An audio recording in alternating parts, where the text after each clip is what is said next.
우리가 한번 읽어봤는데요. 20절에 노아가 농부가 됐죠. 포도원 농사를 시작했습니다.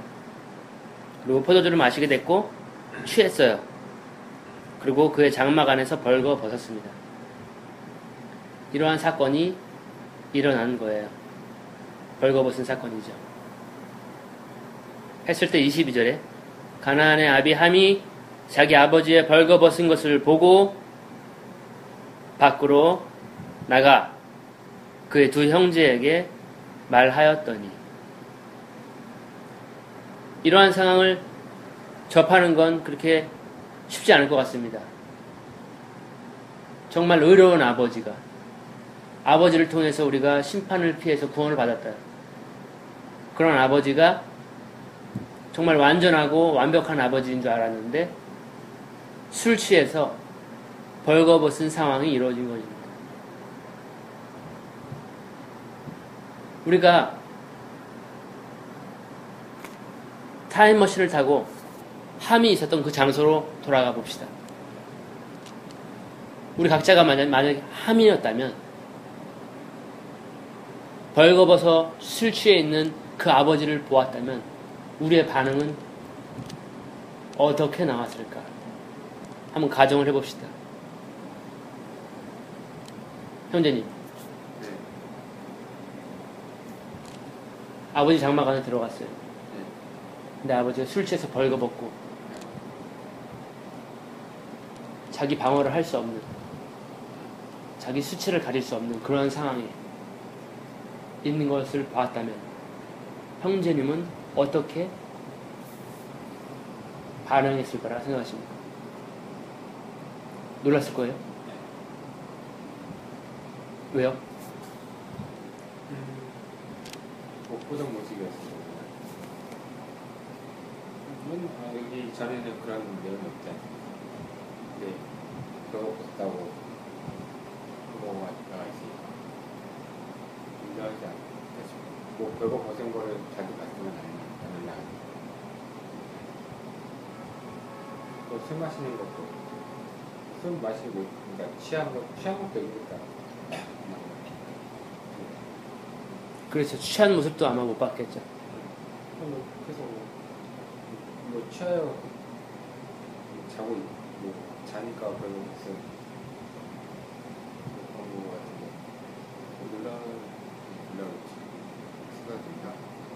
같은데 놀라서 어떻게 했을 것 같아요? 그냥 놀라면 끝? 네. 놀라고 끝? 네.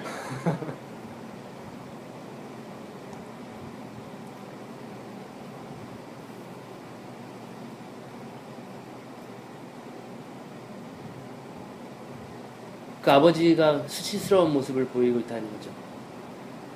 보이지 말아야 할 모습을 보이고 있었어요. 오히려 더 이게 더 약한 모습 아닙니까? 더 정이 가는 모습 아닙니까? 이게 더 인간적인 모습입니까?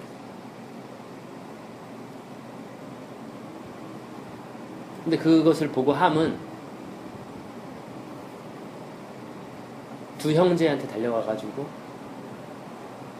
그 아버지의 그런 모습들을 이야기하는 부분입니다.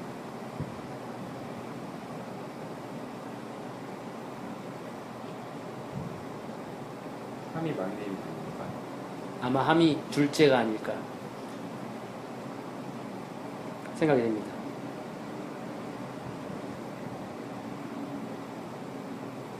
형제님은 아버지의 그런 모습을 봤을 때 이불을 가지고 옷가지를 가지고 덮어줬을 것 같아요? 아니면은 보아라, 우리 아버지가 저런 모습이 있네 라고 했을 것 같습니까? 저런 모습 있네? 네. 다른 사람에 알려줘야지. 알려드리는 것까지 아니고요. 신기하네? 이렇게. 근데 우리가 좀 아까 말한 대로 그런 모습을 봤을 때 놀랄 거예요. 만일 어머니가 벌거벗고 술 취해서 내뒹구르고 있다면 우리는 어떻게 반응할까요? 저는 민망했을 것 같아요. 아버지라 하더라도 어머니라 하더라도 좀 민망했을 것 같아요. 볼 수가 없을 것 같았어요. 그냥 그대로 방치해두진 않을 것 같아요. 그렇지 않나요? 그냥 이거 어떡하지? 그냥 놔두고 그냥 밖에 나가서 형제들한테 말하진 않을 것 같아요. 근데 함은 뭔가가 취한 행동이 달랐어요.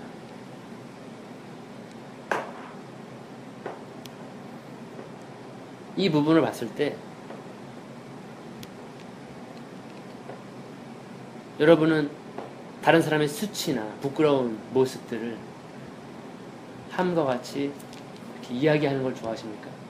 뒤에서 그 사람은 이렇고 이런 모습이 있고 이렇게 행동하고 그런 얘기를 하는 사람입니까? 아니면 그 수치를 가려주고 말하지 않고 오히려 그 수치를 덮어주고 하는 사람입니까?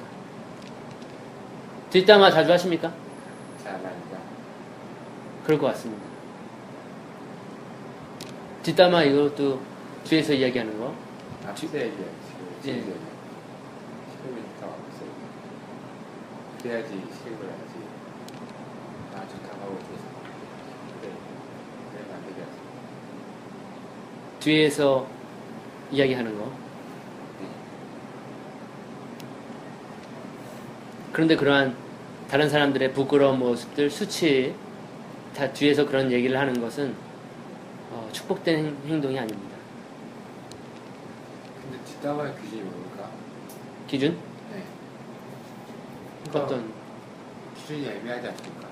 그 사람 흉을 보기 위한 뒷담화가 아니라 그 사람 앞에서 바로 말할 수 없기 때문에 뒤에서 얘기하는 것도 뒷담화. 다 마찬가지겠죠. 그 사람을 헐뜯고 그 사람을 깎아내리고 그 사람에 대한 이렇게 그러니까 다른 제3자들이 그 사람에 대해서 이제 얘기를 하는 건데 얘기하다가 보면 이제 약간 좀 안 좋으면 이렇게 말할 수도 있는. 그거는 알 수가 있겠죠. 그 뒷담화로. 뒷담화가 아니라 그건 앞에서도 얘기할 수 있는 내용들을 이렇게 토의하기 위해서 어떤 다루기 위해서 그 문제를 놓고 다루기 위해서 이야기할 수는 있겠죠. 근데 그 사람의 수치, 그 사람을 모욕하거나 깎아내리거나 그 사람의 어떤 인격을 모독하거나 흉보거나 이런 것들. 그 사람은 그랬대, 저랬대 이렇게 하는 거. 그런 모습들은 정말 복된 모습이 아니거든요. 축복된 행동이 아니거든요. 마치 함이 취한 행동처럼. 아버지가 그런 상황이 있는데 인사불성 놔두고 형제들한테 가가지고 야 우리 아버지 와서 봐라 이랬을 것 같아요.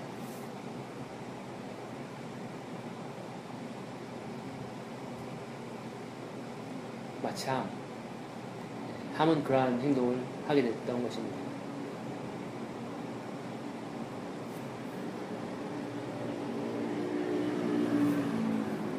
우리는 그래서 셈과 함은 어떻게, 셈과 야벳은 어떻게, 이 23절 한번 보겠습니다.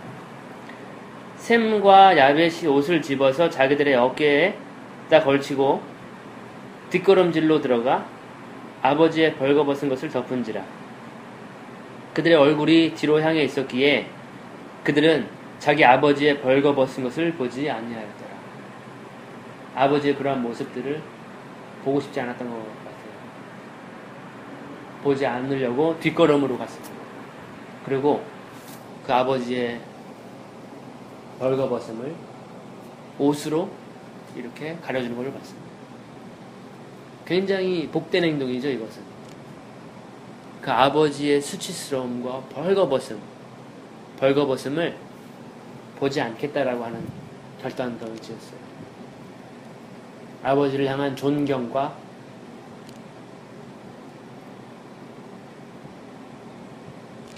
그러한 모습이죠. 굉장히 복된 행동이거든요.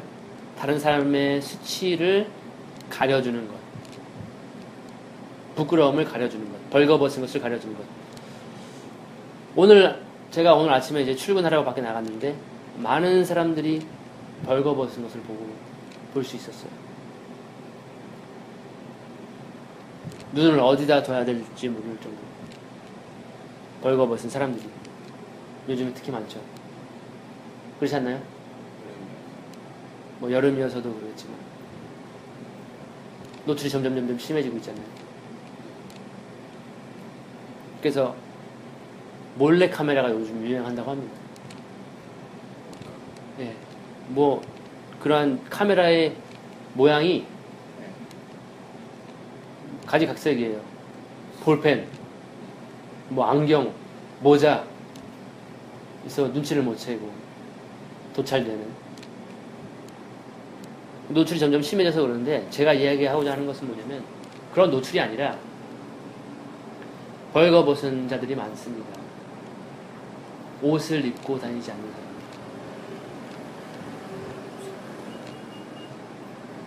외국 사람이구나. 외국 사람. 물론 그들은 옷을 입고 다녀요.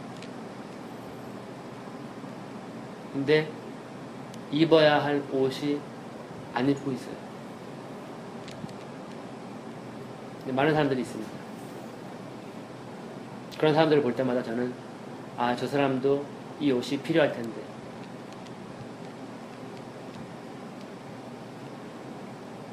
라고 생각을 하거든요. 형제님도 그 옷을 가지고 계신가요? 어떤 옷입니까? 아름다운. 아름다운 옷. 놀라운데요?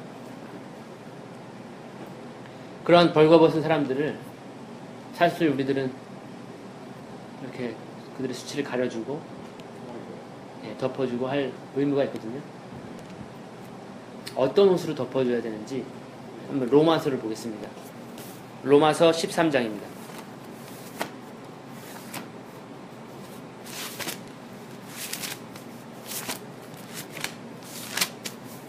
로마서 13장 11절부터 14절까지 한번 읽어주실래요?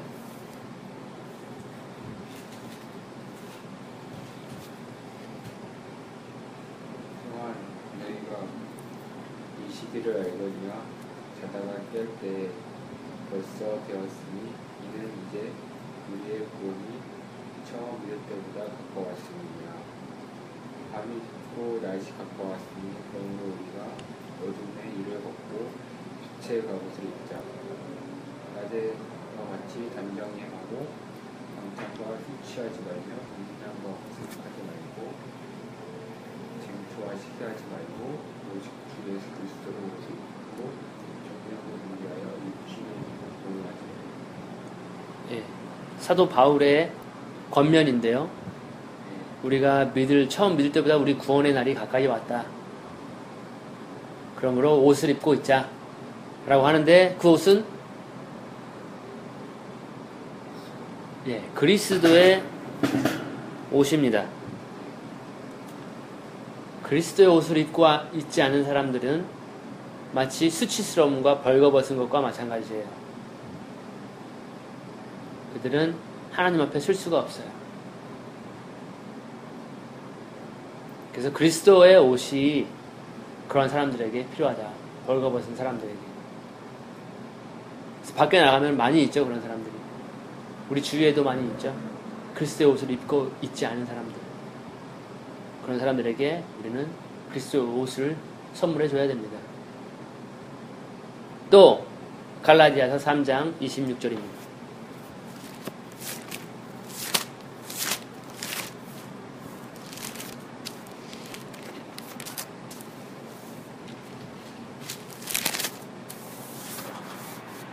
읽어주시죠. 26절부터 29절까지. 너희가 다 믿음으로 말미암아 그리스도 예수 안에서 너희의 아들이 되었으니 누구든지 그리스도와 합하여 세례를 받은 자는 그리스도로 온 인원입니다. 너희는 유태인이나 헬라인이나 주이나 자주자나 남자나 여자 없이 다 그리스도 예수 안에서 하나입니다. 너희가 그리스도께 속한 자는 곧 아브라함의 자손이요 속대로 유업을 이을 자니라. 예, 그리스도와 함께 세례를 받은 자, 합하여서 세례를 받은 자, 그는 그리스도로 옷을 입은 사람이다. 그들이 바로 29절에 상속자가 된다. 아브라함의 후손이 된다. 예, 이렇게 그리스도와 합하여 세례받지 않은 사람들, 그리스도로 옷 입고 있지 않은 사람들, 그들에게 옷이 필요하다 이 말입니다. 그들에게 옷을 덮어줘야 된다 하는 이야기입니다. 왜 이런 옷을 덮어줘야 될까요? 왜 그러한 사람들에게 옷을 줘야 될까요?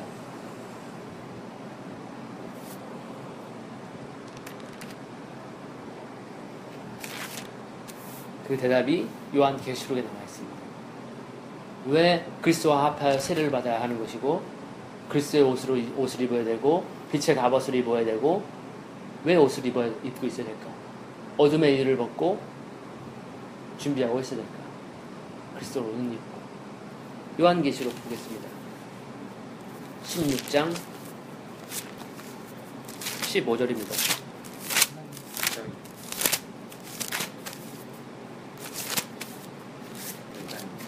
요한계시록 16장 15절입니다. 읽어주시죠. 보라, 내가 도적같이 오르니 누구든지 끼어 자기 옷을 지켜 벌거벗고 다니지 아니하며 자기의 부끄러움을 보이지 아니하는 자가 복이 있도다. 예. 그 부끄러움을 보이지 않는 자가 복이 있다. 자기 옷을 지키는 자. 왜 우리가 그리스도의 옷을 입고 있어야 하는가? 라는 질문에 지금 답은 예수께서 도적과 같이 갑자기 오실 것이기 때문에, 예측하지 못한 상태에서 오실 것이기 때문에 우리는 그리스도로 옷을 입고 있어야 된다. 준비하고 있어야 된다. 그리스도를 맞을 준비를 하고 있어야 된다. 이 말을 드리고 싶습니다. 그래서 벌거벗고 수치스러운 모습으로 살아가는 그 사람들에게 그리스도의 옷을 우리가 전달해 줄 필요가 있습니다. 혹시 생각나는 사람 있습니까? 지금? 그리스도의 옷이 필요한 사람들이 있습니까? 수치스러운 모습으로 살아가는 사람들이 있습니까? 예, 그러한 자들에게 우리는 옷을 덮어줘야 된다. 라고 하는 부분입니다. 자, 다시 창세기 9장 마지막 부분인데요. 24절부터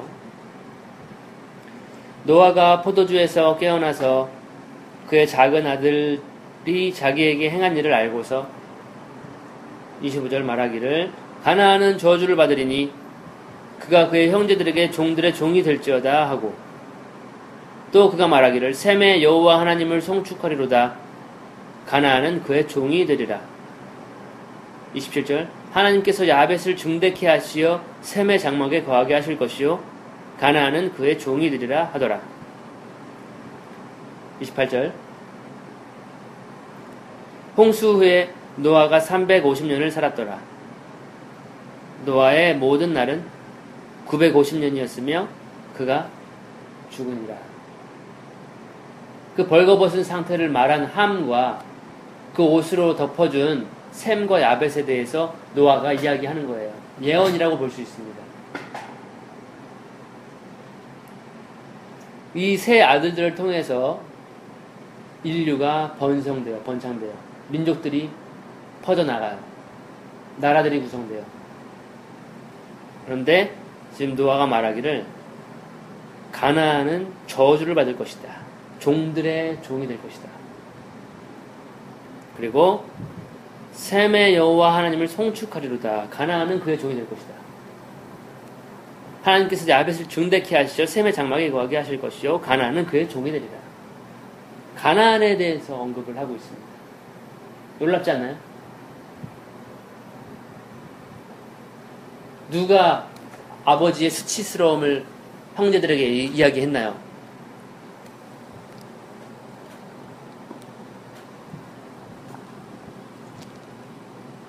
함이죠. 근데 지금 노아의 예언을 한번 보세요. 무슨 이야기를 하고 있나요? 노아의 예언은? 누구를 향해 하고 있어요?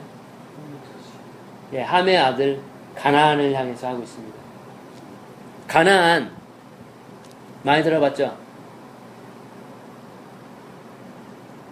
많이 들어본 이름 아닙니까?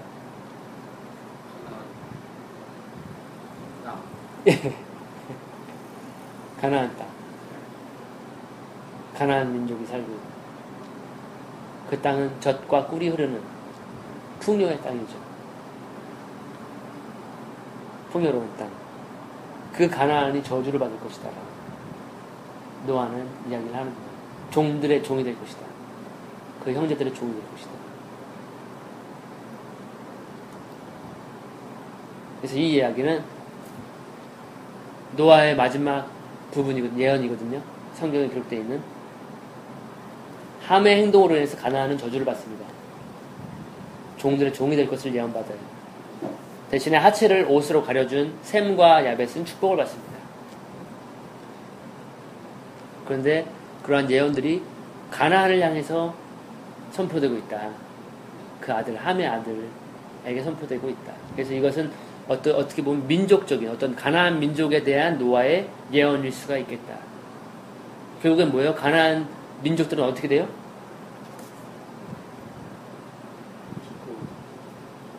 예, 정복당하는 거예요.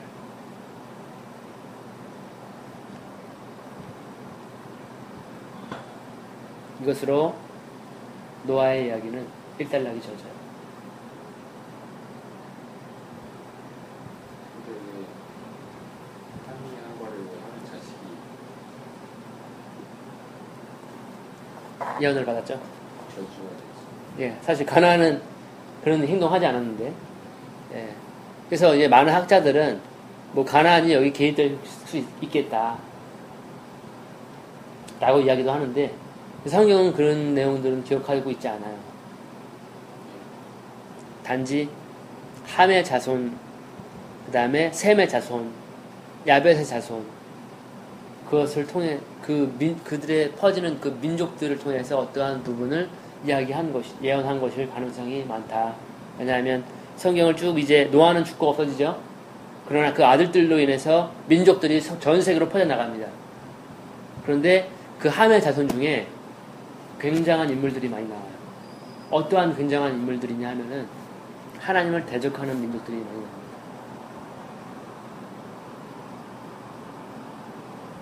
마치 노아, 하나님의 사람 노아의 수치를 드러낸 것처럼 함의 자손 속에서 엄청난 사람들이 많이 나와요. 그 중에 대표적인 사람이 니므롯이라고 하는 사람입니다. 들어봤나요? 니므롯? 들어봤습니다. 자, 10장에 가보겠습니다. 10장 8절 한번 읽어주시죠. 그의 나라는 신할 땅의 바벨과 에렉과 아카과 갈레에서 시작되었습니다. 8절입니다. 예수가 또 이무를 낳았으니 그는 세상의 첫 영벌이 9절. 그가 여호와 앞에서 특이한 사냥꾼이 되었으므로 흑담의 이름이 아무는 여호와 앞에 이무를같이 특이한 사냥꾼이로다 하더라. 예, 그게 함의 자손입니다. 이 니므롯에 대한 이야기가 이제 다음에 우리가 다루게 될 거예요. 함의 자손 중에 니므롯이라고 하는 인물이 나옵니다. 특이한 사냥꾼. 예, 특이한 사냥꾼입니다. 이게 뭐라고 하는 굉장히 특이한 사냥꾼이에요. 힘센 사냥꾼이에요. 그래서 여호와 앞에서 힘센 사냥꾼이다 라고 하는 내용입니다. 니므롯에 대한 이야기들은 바벨론 종교를 통해서 우리가 알 수가 있어요. 그건 이제 다음 시간에 우리가 더 이야기를 나눠보도록 하고, 아무튼 이런 여호와 앞에서 힘센 사냥꾼이다. 여호와 앞에 하나님을 대변하는 사냥꾼이 아니라 여호와를 대적하는, 하나님을 대적하는 사냥꾼이에요. 힘센 사냥꾼이라고 대적하는 걸 알 수 없죠. 아, 그 이름을 통해서 우리는 알 수 있어요. 니므롯의 이름이 뭐냐면 두 가지로 크게 설명이 되는데, 우리가 반역하자 이런 뜻도 있고, 나는 신이다 라는 뜻도 있습니다. 네? 왜 이렇게 지었습니까?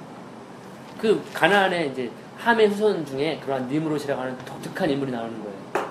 우리가 반역하자 하나님께. 그래서 바벨탑 이런 사건 아시죠? 탑을 우리가 쌓자. 엄청나게 큰 성읍을 만들어요. 그래서 하늘로 올라가자. 이게 벌써 창세기 고대 아주 옛날 사람이잖아요. 그런 사람들이 건축을 그렇게 하는 거예요. 우리가 흩어짐을 면하자. 왜냐하면 하나님께서는 번성해서 땅을 가득 채우기를 원하시는데 어떤 자기만의 왕국을, 그가 왕국을 시작해요. 10절 한번 보시죠. 다시 한번. 그의 나라는 신할 땅의 바벨과 에렉과 아각과 갈레에서 시작되었다. 그의 나라라고 번역이 되어 있지만 다른 번역본으로 보면은 그의 왕국이에요. 그의 킹덤, 한마디로 킹덤. 그가 왕이죠. 예. 그러한 특이한 사냥꾼이 등장하는 거예요. 하멜 자손 중에. 마치 그러한 모든 사람들을 다스리는, 그런 성읍들을 다스리는 그런 인물이 또 나오게 돼 있어요. 역사적으로. 니므롯과 같은. 누군지 아시겠죠?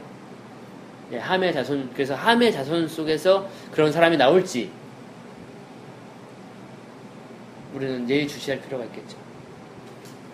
성격을 타고나고 그게 배어나는 거기까지는 모르겠지만 아무튼 함의 자손 속에서 니므롯 같은 그런 인물이 태어났다는 거예요. 그래서 내가 신이다. 마치 적그리스도가 내가 신이다. 나를 위해서 우상을 만들어라. 예의주시할 필요가 있겠죠. 그런 인물이 나오는 게 이제 함의 자손이에요. 어찌되었든지 간에 우리는 노아의 이러한 사건을 이제 한 달락 지었습니다. 지난 시간에 우리는 성령 충만과 술 취함에 대해서 생각을 해봤어요. 오늘은 어떠한 내용이냐? 그 아버지의 벌거벗음을 가려주느냐? 아니면 그것을 돌아다니면서 험담하느냐?